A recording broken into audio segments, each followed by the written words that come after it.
I am unashamed. What about you? Welcome back to Unashamed. Jase, we were, last podcast, we've been diving into these first disciples who were called, and you had a point about light, because I was talking about this idea of that enlightenment, like that Paul was enlightened on the road to Damascus. There seemed to be this idea that this come and see is like somehow there has to be an illumination to, I don't know if it's the mind, the heart, what it is that gets illuminated. It's like, just spend some time with me, Yeah. Jesus says, and you'll follow me. It's Right. like the light switch comes on. That's it. And he uses this illustration multiple times when he talks about being blind and seeing. The story I always think about, I know I've shared it before, but because, our dad, he was in the duck hunting world. He was real big about if somebody ever, usually outside of our family, would say, come to this duck hole and we'll get them. Well, if we didn't get them, my dad, he was like, never follow that human being ever again. And you remember W.E. got into that category. He had a couple of strikeouts, come up here.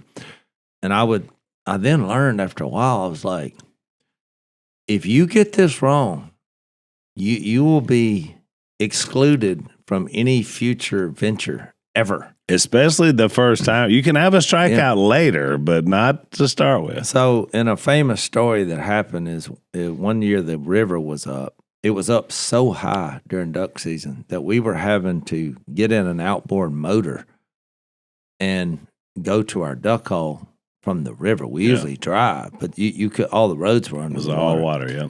And so we were having to track 20 minutes in an outboard. And so we would leave from the foot of Phil's house.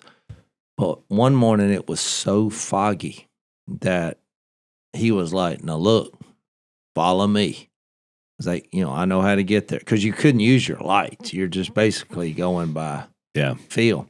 But what happened was, as soon as, because we had two boats, as soon as I backed out, everything disappeared. And I didn't realize the current was so strong in the river that it flipped my boat around. So I take off. Well, I'm looking around for Phil. I see it's just so foggy, you cannot see your hand in front of your face. And we're going down river. I didn't realize it. The wrong way. I thought I was going upriver. Yeah. And somebody said, how come the current's going the opposite way? And I said, this is crazy. We have a supernatural current.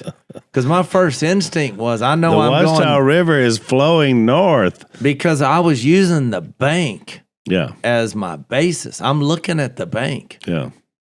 And I'm going due south. Yeah. But you should have been on my left. North. I thought I was going due north with the bank on my left. I was going due south with the bank on my left. But now the current is going the opposite direction. And it took me maybe a minute to realize I'm going the wrong way. And so then I remember Phil's words, follow me, which was impossible because I couldn't see. So I turn around, and now we take off, and we're so far behind. I've been going the wrong way for 10 minutes.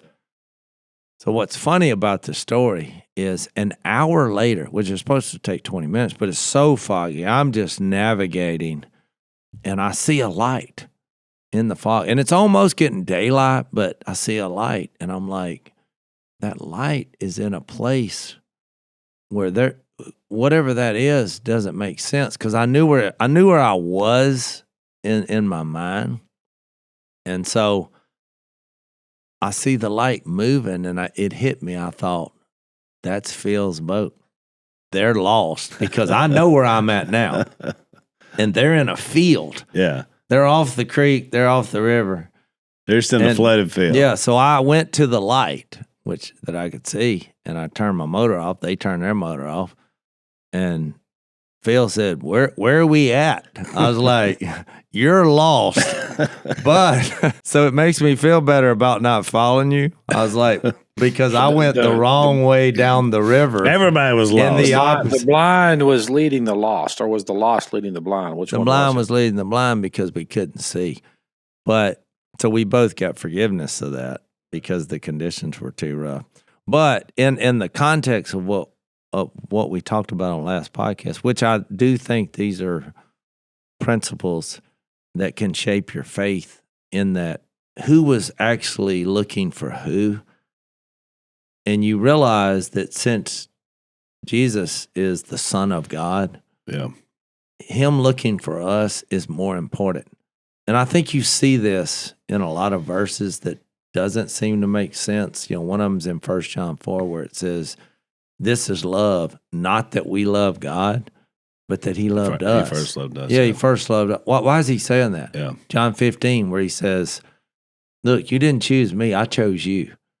And I think that is an authority thing. I mean, because if you leave us to find our own way, we're out there, to give my illustration some legs, we're out there going around in circles thinking. Which is really how we began the book, right? John 1 through 4, in him was light. That light was the life of men. And then we went back to Genesis 1, let there be light. The idea that this constant, we would, I guess now in our vernacular, we would say the northern star from a physical standpoint. We look up, it's always in that. So you can always know that's in a northerly direction. But he's that for the compass for everything else. He is that constant light. So not only does he save us, I mean, we got that down. It was his grace, his mercy, his power.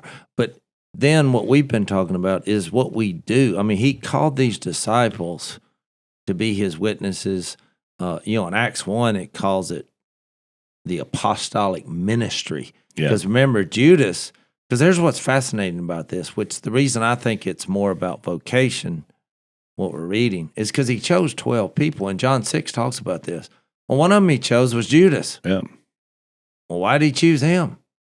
I mean, that's why I'm saying there's more to it than just getting in Jesus, which is, yes, that is the most important thing, because if you're not in Jesus, you'll wind up, in a field with your insides splattered out, which what happened to Judas. Yeah, excellent. He wasn't a team player, but I think it makes more sense. And you see the little markers along the way. The few times we read about Judas, he was always on the struggle bus about greed and, remember he didn't want to spend money giving it to this person and all this.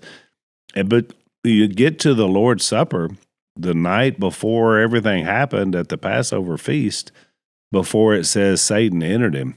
So it's like almost up until that whole time, he had a chance to turn it around. And I believe that. I do too. So when you talk about lost and found, he found Judas. Yeah. And guess what? He didn't want to be found. Yeah. Because he had his own agenda. And there's always going to be that struggle with human beings. Which is why I think he chose him. I mean, a lot of people say, oh, no, it's just because, someone had to betray him. But I don't believe that. I believe that's why he chose him, was to show all of us by example, even a part of the inner posse of Jesus, the original 12. If you don't seek him, you won't find him. You won't find him. Even if you're in his midst. Which I go back to that John 1:12 when he said, yet to all who received him, to those who believed in his name, he gave the right to become children of God. Judas had the right to become a child of God. Jesus loved him. Jesus accepted him. Yeah. He washed his feet. Yeah. With the rest of them, right there in Luke 13 or wherever. So I'm making the point, though, I believe Judas's problem was that he didn't like what he was called to do and be. He was thinking more, let's take the money, let's take over the world. Yeah. I think he was purely looking at a normal operating kingdom and wasn't looking at the qualities that Jesus was representing in his kingdom. And just to kind of prove that, I thought this was interesting in Luke 11, where Jesus makes this analogy, in which what happens when you read any scripture. Then I started reading what happened before, and I got a couple points I want to make. But speaking of this light and come and see, look what he says in 11:33. He says, no one lights a lamp and puts it in a place where it will be hidden or under a bowl. Instead, he puts it on its stand so that those who come in may see the light. Your eye is the lamp of your body. When your eyes are good, your whole body is full of light. But when they are bad, your body is full of darkness. Your body also is full of darkness. See to it then that the light within you is not darkness, is a very good line. See to it that the light within you is not darkness, which I think Judas would be a great example of that.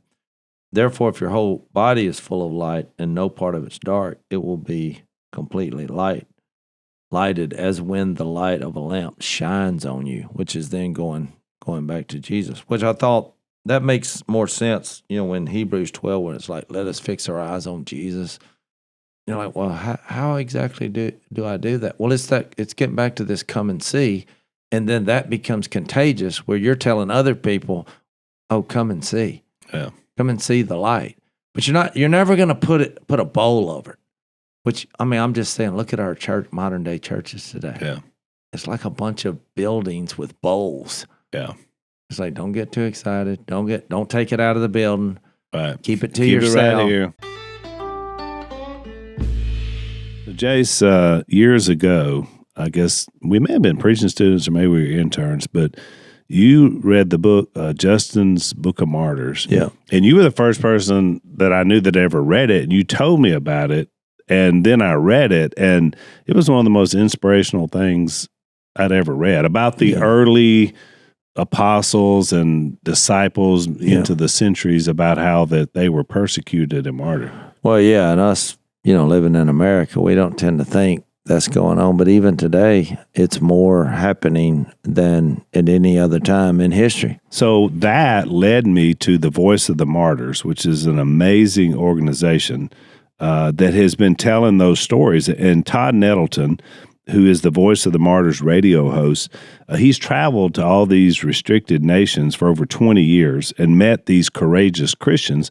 And he's written a book. I have it here in front of me if you're watching. When Faith is Forbidden, 40 Days on the Front Lines with Persecuted Christians. And so he tells these amazing stories. And so it's kind of like you're on this journey when you're reading, and you're kind of going through with him into these different countries, these different stories. Yeah, their ministry connects us with believers around the world, which is cool. And every time you get on this point of the journey, you're reflecting your own walk with Christ, which I think is what happens when we realize we're inspired by other people. We want you to check it out. This is a remarkable book, remarkable stories, and you can request a free copy of When Faith is Forbidden today. And here's how you do that. You can request your free copy, When Faith is Forbidden, by calling 844-463-4059. That's 844-463-4059. Or you can visit vom.org/unashamed. That's vom.org/unashamed. Check it out. You will be inspired by this book. Oh, welcome back, Zach. I didn't know you were back. I looked up and you were gone. I've been here the whole time. Oh, have you? Yeah, I commented. Remember I said the blind leading the lost? Oh, that's true. Okay. But now look, I found something fascinating. When I look back and to Luke 11, look, watch this interaction, because this is why I thought about Judas. And we didn't read the John 6. Maybe we should, but we'll get to it eventually. Yeah. Because he brings that up. He says he knew from the beginning that even though he says it, just like he says in John 15, you didn't choose me, I chose you. He says in the end of John 6, he's like, I chose you. And then John gives a little parenthetical. He says, even though he knew one of them would betray him from the beginning, he still chose him. That's right. It's fascinating. So in Luke 11, when he was driving out demons in verse 14, watch how cool this is. It says, Jesus was driving out a demon that was mute. When the demon left, the man who had been mute spoke, and the crowd was amazed.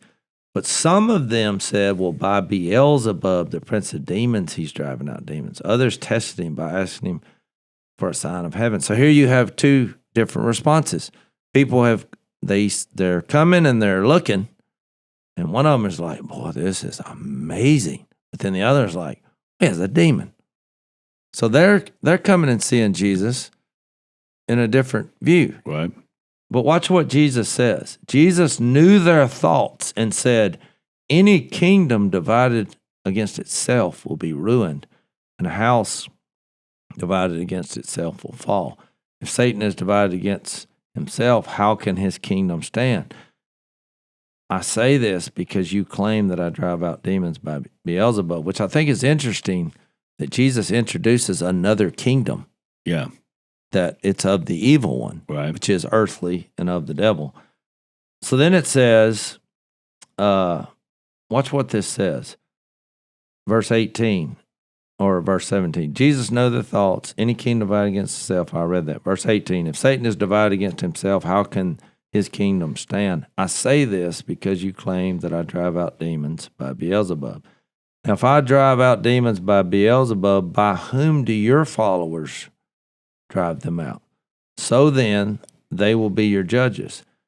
And here's the verse I was trying to get to. But if I drive out demons by the finger of God, then the kingdom of God has come to you. And to go back to this point about us saying, look, the kingdom is where the king is reigning. Yeah.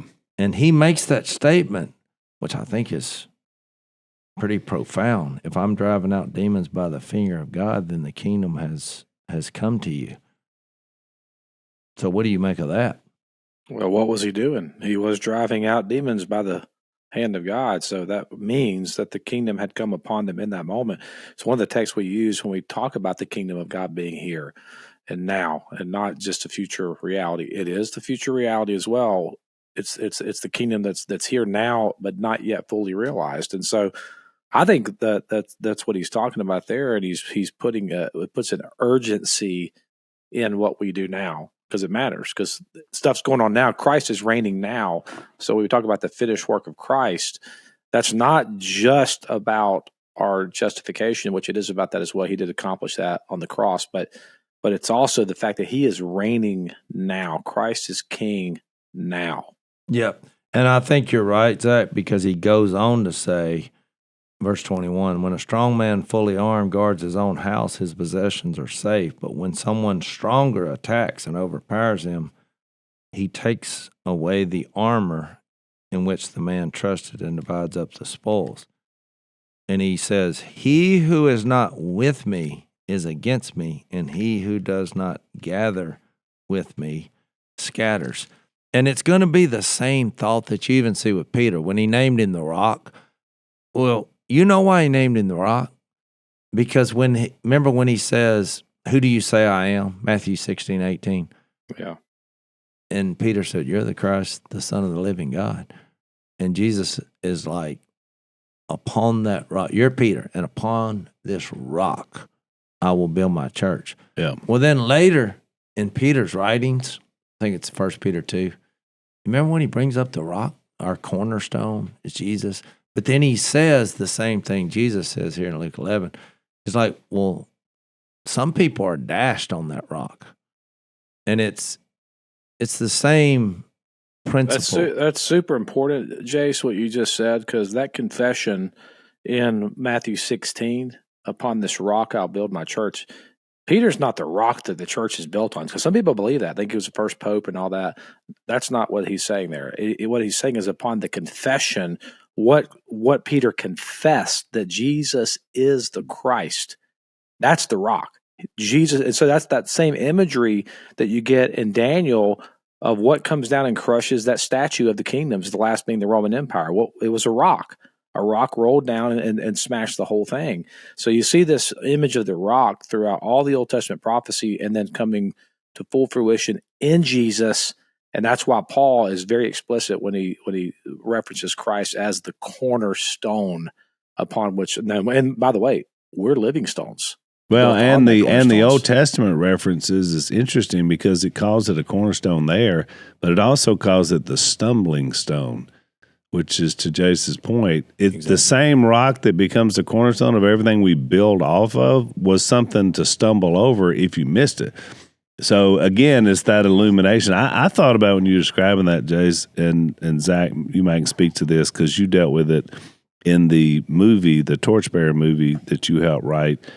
I thought about the Statue of Liberty, which is a gift from France that sits in in New York when people come in past Ellis Island, coming into New York, all those immigrants. The idea is they're going to pass by this Statue of Liberty. And you remember she's holding up this torch. And so the idea was, because we had a revolution about the same time that France had a revolution, right, Zach? I mean, it was right in the same neighborhood. The difference between the two revolutions, and this is what the French never figured out, was that ours was based on godly principle. The idea of our country started with the idea about God, and that religious freedom and liberty was a big anchor point. I would say not just principle. It was based on a particular truth of the gospel and the biblical text that man is made in the image of God. So that the anchor was that man, and it's a very sophisticated but simple argument. If there is no God, then who determines what's right or wrong for us? Right. And I thought that was the point of the movie, which was so strong. I just find it fascinating that the French would send us the beacon of true liberty and light based on the cornerstone, the idea of who God is, 100 years after the revolution. But then even now, 150 years later, we seem to be forgetting that. You know what the original title for the film, which they changed it against my protest, the original title was not Torchbearer. Image Bearer. It was Image Bearer. Yep. Well, it would have been a better. Way better title. But I think torch is.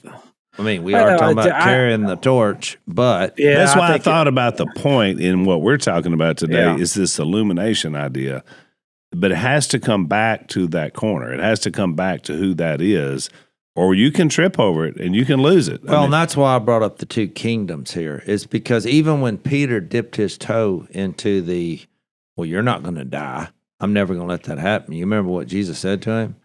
Well, get behind me, Satan. Yeah, get out all of a here. Sudden, you don't like my plan. Because he even in Luke 11, after he talked about that, he who is not with me is against me. And then he goes into that illustration when an evil spirit comes out of a man, it goes through seeking rest and doesn't find it. And it says, I'll return to the house I left. When it arrives, it finds the house swept clean. Well, then he goes and gets 7 other spirits more wicked than itself. And they go in. And so he's showing you this spiritual battle between the two kingdoms. And then they ask for signs, more miraculous signs to prove he is the one. And he's like, I'm not going to give you any sign except the sign of Jonah. That's in 29 of Luke 11. Well, you remember what he's talking about there. I got to die. Yeah. So that's why when Peter stepped out of line, he's like, well, now Peter got back in line, even though he was still full of struggles. And that's why I brought up Judas, because he just didn't like the way the king was operating and the way the kingdom was set up. And so you're like, well, where did he go? Well, there's only 2 possibilities. Yeah. There's not all these, different possibilities that we think there is, which I found fascinating, which I said all that to say. Because Judas just picked a side is all he did. He went back to the ones that were trying to kill him, and he was like, yeah, I'll be the rat. But he was choosing a side. And he did it for 30 pieces of silver, which he didn't even keep. He just went back and threw it in because he felt so guilty. So it just shows you choose a side, and then you realize it's the wrong side, and then there's even no value in that. But it's what we all do when we sin. Exactly. I mean, you just think about it. You think, most of it starts right around the teenage years or whatever. Yep. All of a sudden, this will be better. You're kind of like Adam and Eve in the garden. You're like, I know what's right for my life. This is my life. I'm going to do whatever makes me happy, and I will now be the judge of right and wrong. And we choose wrong, and then you look up and then you face the consequences, and next thing you know, You're under the control of the kingdom of the Instead air. of feeling liberated, you feel guilty, ashamed, hiding. I mean, all this stuff that happened to the original. Well, and then that world comes in and makes it worse, saying, well, you're no good, you're terrible, you can never come back. So it only gets worse. Or it's like you're king of the world and these earthly blessings come your way, and then all of a sudden you think you're going to do something with it. So I've started the PhD weight loss program with you, Al, and I am down officially. What are you down, Al? So I'm down about 22 pounds, and I'm in almost 6 weeks into the diet. It's been amazing. We had Dr. Ashley Lucas, who's the founder of PhD on the program. She's amazing. She's a registered dietitian. She has a PhD in sports nutrition and chronic disease. She sends regular little emails, short videos to just kind of not only encourage you, but educate you, which is really good. Thousands of clients have had success. Now I'm one. Zach is going to be one as well. The program teaches you what to eat, when to eat, and to work on your relationship with food. So if you're watching this on YouTube, this was me at the start of my journey with PhD weight loss. I'm loving the experience so far. I've lost about 22 pounds in about 6 weeks. And so there's no gimmicks, there's no pills, no injections, no side effects, which is another reason I love this. There's a person that you check in with every week, and she's great as well. What I love about the Mosaic is I'm not hungry. Most diets have been on the past. I'm always hungry. This diet, I am not hungry. The food fills you up. They provide about 80% of your weekly foods at no extra cost. So join us on our weight journey. Schedule your one-on-one consultation today by calling 864-644-1900, or you can visit myphdweightloss.com. That's 864-644-1900. Tell them Al and Zach sent you. You get into this, going back into this whole thing about vocation. What happens is that you start to separate all this out, and instead what we're trying to do is bring everything together into a cohesive head. But the idea, I think, really is very simple. That, like I said, what is the difference between a Judas and a Peter? Because that's a really good question.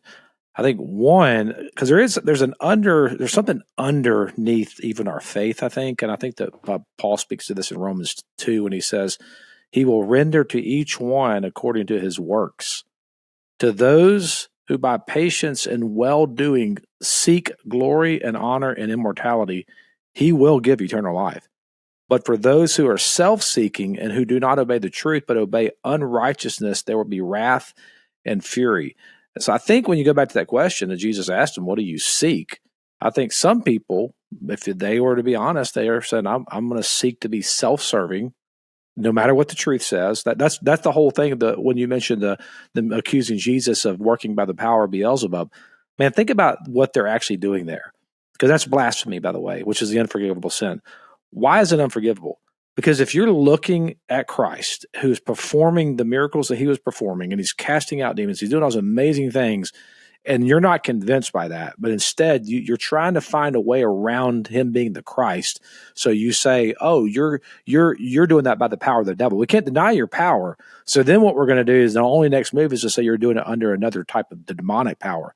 That the reason why that's unforgivable is because it's ultimately the rejection of truth. It's to not obey the truth.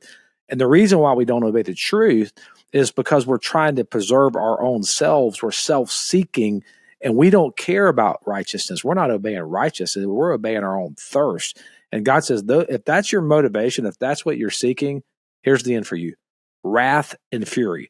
But if you're the kind of person that says, no, I'm going to go wherever truth leads, I don't care where it leads. If truth leads me to abandon everything that I hold dear, I'm going to do it. Because I'm seeking immortality, I'm seeking justice, I'm seeking honor, I'm seeking glory. I want the good things of God. And even if you don't even know who God is, I truly believe that. I believe this verse. If you do this, I think God is going to open up a way for you to get to know his son, Jesus Christ, 100% of the time. Not one time has there been a person who will do this in Romans chapter 2, verse 6, that God is not going to bring his son Jesus to meet. He's going to.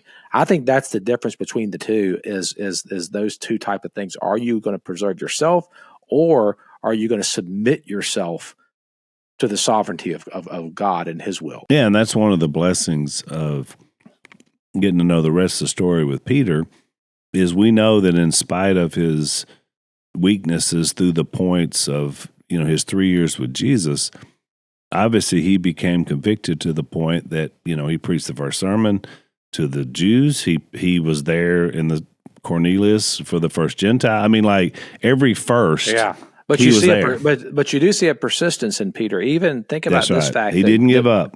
He didn't give up, and he denied Christ 3 times. Yep. But he came back. Yep. Then, even post resurrection, because you'd want to think that the resurrection solved everything, and once they saw that, you would want to think that Peter was good to go from there into eternity, but he wasn't, because Paul says in Galatians that Peter was basically indulging in racist activities, right? Mm-hmm. He struggled with the Gentiles. Yeah, no, well, there's always a growth process, which is, I think, everybody struggles with being an ambassador of Christ, yet still having flaws. Right. But do you remember what Paul said he did with Peter? He confronted him. He said, "I rebuked him to his face," and and think about that. That means that Peter. Think about Peter's posture. He was a seeker, because I don't take rebuke very well. If someone says, "Oh, I'll rebuke Zach straight to his face," if I would be like, "What?" That would you take me. it well from me. That's true. Because I love you, see. I know you love me. And also it comes in such strong waves that it's just, you can't, I've been bathed in your rebuke. So well, I think I figured something out. In rebuke. I think I figured something out. I was waiting for the right time to reveal this, but I think now is the time. Because especially, I know it makes people feel uncomfortable when we talk about, making decisions based on, heaven or hell, which, look, the first few years of my life, that's all I was hearing. And, I actually wrote a book where I had the principle right. I just wished that I'd have had more of the package right. Yeah. And how I got there. I wrote that book because I said, and I made this illustration, and I made it my whole Christian life, but I finally found the smoking gun. You're going to be fascinated by this, I think. But I've always said the whole key to Christianity is focusing on who you're with, not where you're going. Yeah, the journey. Yeah, because I made a point. It's like, take my wife. She doesn't care where we're going. I'll say, babe, you want to take a trip? Yeah. She wants to go because she's assuming I'm going with her. Right. Doesn't matter. And I really have thought about that. Does it really matter where we're going? No, it's who you're with. And so I view eternity as being with Jesus and Jesus people. Right. I'm like, we're going to have a good time no matter where we are. However, I'm now realizing I found a little smoking gun here. So in John, and I want to share this with you. We have the 7 I Ams. We actually did a series on the podcast on the 7 I Ams. Yep. Remember? Yep. And you remember what they are. Can y'all name them? I'm the bread of life. That's I'm one. the light of the world. That's 2. I'm the resurrection. The resurrection and the life. The Alpha, That's the 3. Omega, beginning and end. That's Revelation 1. And unfortunately, it's not in the 7 I Ams because I think they're saying 7 I Ams of John. Yeah. But Revelation, you could make a case for that being number 8 because he says, I'm the Alpha, the Omega, the beginning and the end, the first and the last. Yeah. That's the verse. So there's actually 8, 9, 10, 11, 12. I'm the gate is another I'm one. the gate. You got 4 of them so far. And then there's one in John 8 where he just says, I am. He says, I'm the way, the truth, the life. That's 5. You're missing 2. I am. All right. So you got the bread, the light. Did you say the door? I'm the gate. Life. No, we said the gate, yeah. The gate, 3. Yeah. The good shepherd. I'm the good shepherd. That's 4. John 10. I'm the resurrection. Yeah. I'm lost. The way, the truth. I got to see it life. on paper. Well, number 7 is I'm the true vine. The vine. Yeah. I'm John 15. That's John 15. Yeah. Okay, so those are the 7. But I will make a point before I give you, because I'm going to introduce a number 8. It's not in John. Yeah. But it should be number 8 because when I read this and I went and looked it up, I thought, why have I never brought this up? Because there's another case you can make in John where he says, before Abraham was, John 8, that's what I mentioned, yeah. Yeah, which is not considered part of the 7. Right. And I think they came up with these 7 because when you think about these things, because I don't want to miss the point, those 7 are powerful. It really describes, think of the opposite, like when you're hungry. So he says, I'm bread of life. Well, when you're really hungry, I mean, I've been in moments where I was like so hungry that I just, stick my head in a bowl. and where there's a story. Usually meant after a day in the duck blind or something. Well, right? yeah, it's just like, and the only time I was really hungry is when I was in the Ukraine on that mission trip. And we ran because you couldn't find food. Well, we ran out of food. We gave away what we brought because the people there were in way more severe conditions than we were. Yeah. Well, I really know what it was to be hungry. I'm telling you, it was 5 days. I drank a little bit and ate a couple of crackers in 5 days. Yeah. And when I've told the story many times, but we stopped at that Moscow McDonald's after 5 days. And I mean, I just gorged myself. I was paying people to move up in the line. Seriously. I had a box of money because the exchange rate was so terrible back then. So, Jase, there's a lot going on in the world. It's easy to kind of get distracted. It's something every day that's new that kind of shifts people's attention. But one of the things that I think is there every day for us as believers, there are babies in mothers' wombs who need help. I mean, they need us to be able to defend their right to be here and to hopefully provide a pathway to get here and to take care of them once they're here. Yeah, and life is special to us, especially the younger they are. Yeah. Just because it reminds us all, the greatest gift in this world is life. It is. And we all kind of fight this life battle at different stages in our family, but we're all in this thing together. And one of our sponsors, which is also one of our friends in this ministry, is Preborn. They have a network of clinics, and they're literally on the front line. They're nationwide, and they're on standby for women deciding between the life of their babies, obviously at the most crucial decision in both of their lives. Preborn seeks these women out to help them choose life, not just for the babies, but for themselves. Lisa and I tell our story, and part of her story is how she's been impacted by making a bad decision for her 43 years ago. So it matters to both. The heartbeat changes everything, and that precious heartbeat says, I am alive. Today, would you be the voice for the preborn and become a monthly donor? $28 a month could be the difference between the life and death of so many lives. To donate securely, just dial pound 250 and say the keyword baby. That's pound 250 baby. Or you can visit preborn.com/unashamed. That's preborn.com/unashamed. I've never said anything negative about McDonald's since. Right. Because I'm like, yeah, okay, whatever. But when you're hungry, it's the greatest thing. And they had one in Moscow. Having a place that you can just stop. So when he says I'm the bread of life, just think about the emotions when you're really hungry on what he's saying here. Good point.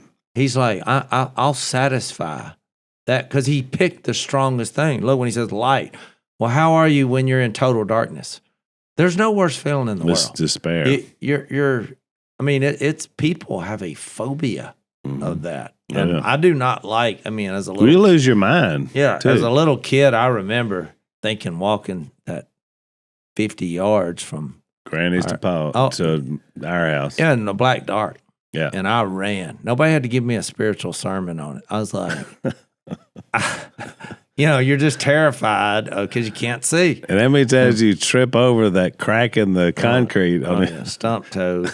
Well, and you think about door, gate. What's the significance of that? Well, ask somebody in prison. Yeah. When there's there's a locked door. You're and I'm claustrophobic. I don't even like being in an elevator. Yeah. So it's like when you start adding all these things up, what he's presenting is really powerful. Well, I'm the good shepherd, and it took me a second to think about that one, but I thought, well, how many times in your life are you running with the wrong crowd and you feel trapped and you don't know, you don't know how to break free. And then you just start looking for another crowd. Yeah. And it's like, wouldn't it be nice if you just had a leader who would say, look, guided come you follow out of me. it. Yeah. And because it's all these trap scenarios. And then when the resurrection was like, well, just there's people in the counseling world who don't even believe in God that make people lie down in a coffin and while you're alive. And just, I wouldn't want to do that. Yeah. Because everybody's terrified of that. Right. I mean, so you think, well, the way. Well, that's why I told you the story about being lost. Right. Well, when you're lost, just think how many arguments, confusion, how many arguments I've had with my wife. Like, you don't know the way. It's just chaos ensues. Then panic happens. And then you end up doing what? Pulling over on the side of the road, stopping life and settling the argument. The relationship's now been fractured. Yeah. Because nobody knows, where the heck we're going. And then the true vine, which I thought was interesting and more challenging, but as a wilderness person, I would venture to say the toughest thing in the woods is a vine. I have tripped over more. They're unstoppable. You can cut them off, and the next year, you can literally whack them off, and the next year, there's 10 more. Well, and I thought, man, it's such an awesome thought and if you want to do a Google search on the power of vines, and there are I literally read them for a couple of hours, especially all those in Israel with the grapevines and all, on how tough they are. And so, having said all that, I stumbled up on another I am, and I thought, how have we missed this? And I Googled it to see if it was on any list. Zach's was on the list. Yep. I'm the Alpha, the Omega. Right. The before Abraham was, I am. But this verse was on no list. I was shocked. Y'all have any idea? Obviously, we did a series and we didn't bring it up. You're saying what? In John? It's an I am? It's not in John. Yeah. It's another I am, and I think it should be number 8 or number 1 because it goes to the vocation, and I think that's why it's never been on a list. And I looked up the Greek. I thought maybe it doesn't say that. Oh no, it's in the Greek. It's right in line with all those other I ams. Mm-hmm. It's in Matthew 28, and it's really exciting. So we have groundbreaking, introduced and found another I am. No, it's hidden so subtly that we just miss it. So watch what he says. Speaking of our vocation, and in the light of, so now we fast forwarded because we're in John 1 where he's picking the disciples, right? Mm-hmm. Now we're in Matthew 28 where he has accomplished what he's accomplished, the death, burial, resurrection, right? Mm-hmm. So he stands up in what verse is that? 16. Then the 11 disciples, because now we've already addressed Judas, went to Galilee, to the mountain where Jesus had told them to go. And when they saw him, they worshiped him, but some doubted. Now, I'm stopping here because he's already gone through the 7 I ams through John. We're just in Matthew's. Yeah, we're at the he's about to ascend. Well, he gives them another one. He gives them a number 8. Let's see it down there. Then Jesus came to them and said, all authority, well, here's the heaven and earth coming together, has been given to me. Ephesians 1 says the same thing. Mm-hmm. This was God's plan. Heaven wasn't as far as we thought it was away. Going back to Genesis 1. This just has the whole package. Therefore, go and make disciples of all nations. Well, now we're getting into vocation here. All nations. Go make disciples, baptizing them in the name of the Father and of the Son and the Holy Spirit, and teach them to obey everything I've commanded you, which is that why come and see me. And surely, well, here it is, I am with you always to the very end of the age. Well, how is that even possible? Right.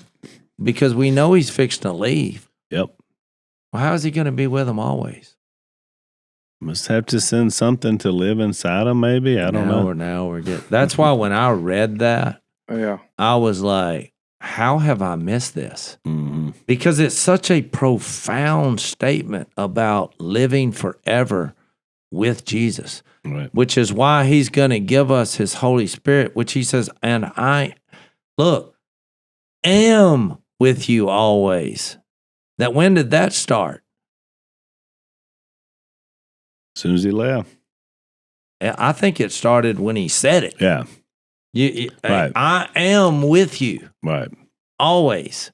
I'm with you always till the very end of the age. Yeah. Well, what age is he talking about?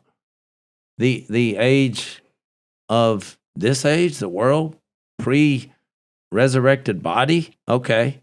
But that means I'm with you right now. Right. And which John kind of goes further down that. Remember when it says he breathed on him? Mm-hmm. In this section of Right. John, he breathed on them the Holy Spirit, which I think was a reflection of when God breathed on Adam and Eve. Right.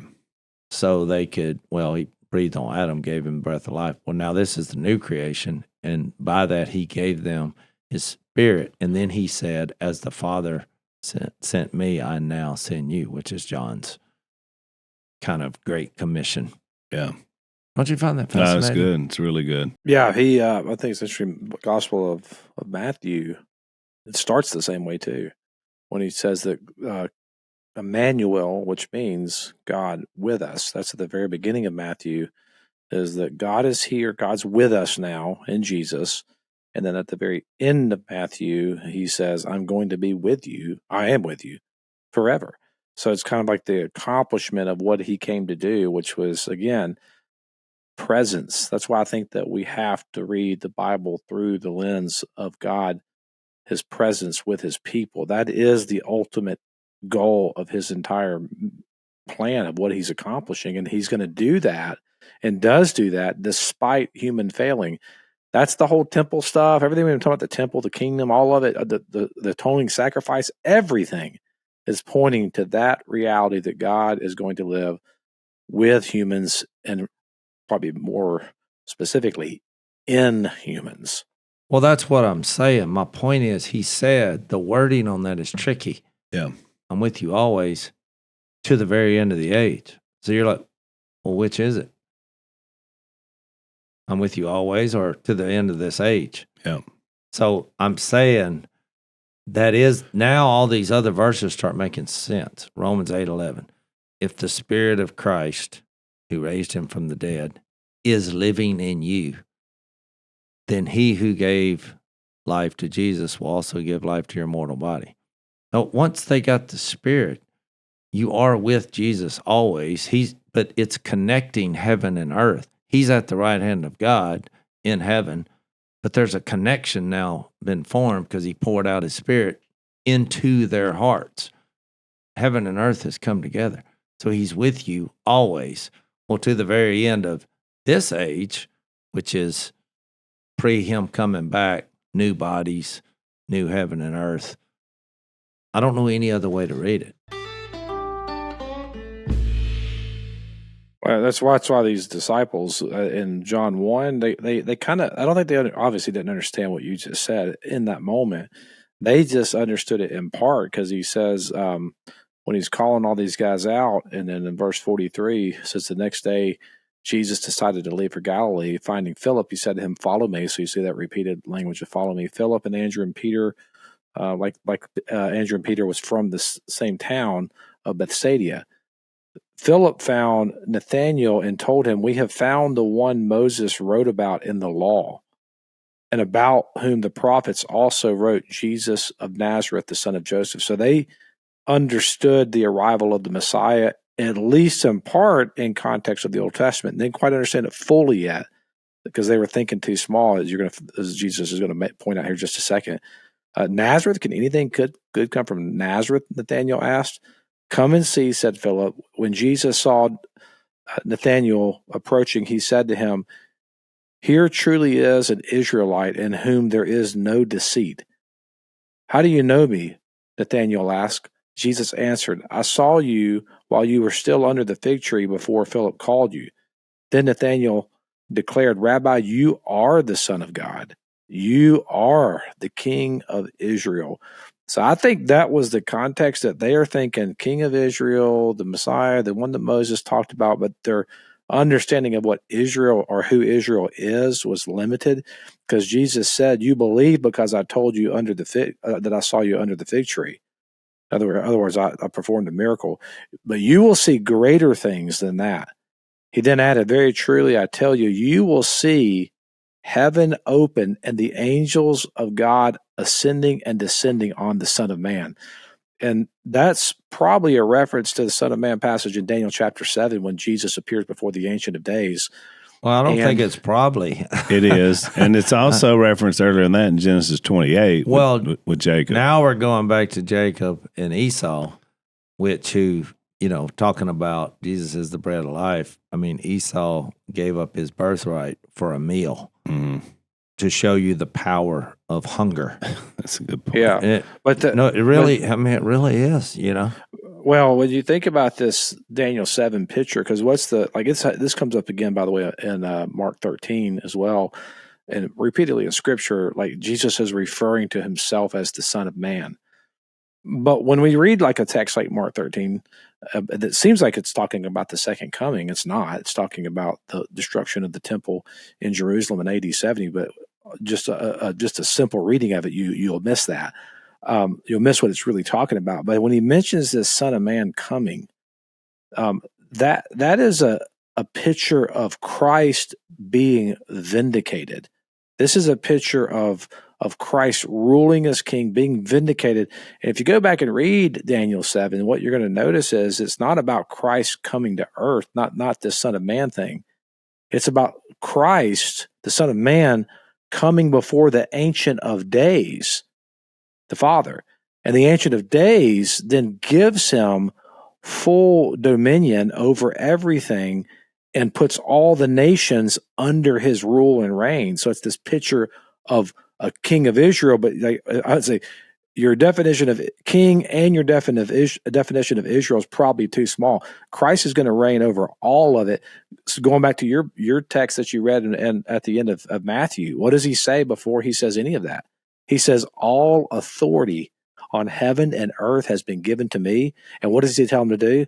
Go make disciples of who? The nations. It's like this perfect picture. God had a plan, and he accomplished it in Jesus. And this is what he's foretelling right here. They don't know what that means yet, but they're going to find out.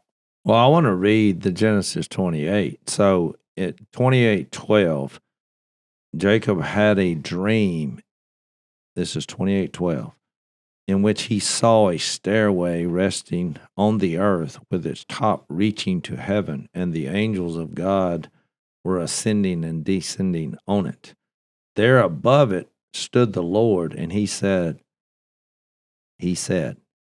"I am the Lord, the God of your father Abraham and the God of Isaac. I will give you and your descendants the land on which you are lying."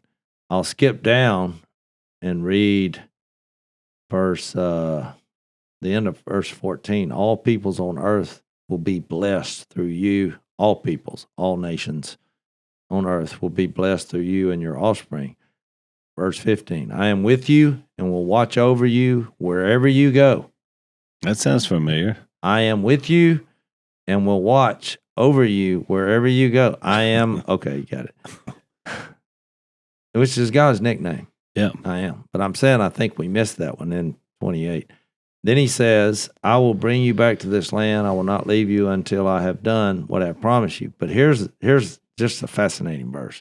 When Jacob awoke from his sleep, he thought, surely the Lord is in this place, and I was not aware of it. But I just think in our culture, in our time, thinking of God, that sentence, it really spoke to me because I really feel like a lot of people, they're surrounded by God and they're not aware of it. Yeah. They don't realize how close heaven is, how close God is, especially when you read all the verses that we've been reading about. Even in this dream, he's like, well, God was here. You look at Genesis 1, God was there. He was there. Yeah. When the tabernacle, God's presence was there. Remember when he opened the eyes of when when the war was going on. What was it, Elisha? Mm-hmm. And all of a sudden, Kings 5. Yeah, 2 Kings 5. It's like, oh, look how close this is. You remember when Stephen, he preached. Acts 7. Yeah, and they started throwing rocks. Well, he looked up and he sees Jesus at the right hand of God. Mm-hmm. Well, you can't see very far. That's right. It's just that layer was peeled back for him, and all of a sudden Jesus is standing. So I just think there's a danger when you think that God is a million miles away. Hang on, Zach. We're out of time. I got one thing. It takes 2 seconds. The place where God met with man was Bethel. That's Genesis 28. Yeah, house of God. That's what it means. The house of God. What's happening here in this text is Jesus is saying, I am the new house of God. I am the new meeting place. I am Bethel. Going back to your I am. So, he doesn't say it that explicitly, but that's the imagery that I think would have probably been in the mind of the Second Temple Judaism would have been. Wait, he's talking. They may not have got it yet, but he's dripping this for the imagination that he is no now doubt. dwelling. You're well over your 2 seconds, but that's the point I was making. And when you have the Spirit of Christ, you're now the house of God. So we'll pick this up in our next one, but just one little tease. And you know what Jacob left behind to mark the house of God? A stone. A rock. Boom. We'll pick that up next time. Thanks for listening to the Unashamed podcast. Help us out by leaving a rating and review on Apple Podcast. And don't miss an episode by subscribing on YouTube. And be sure to click the little bell and choose all notifications to watch every episode.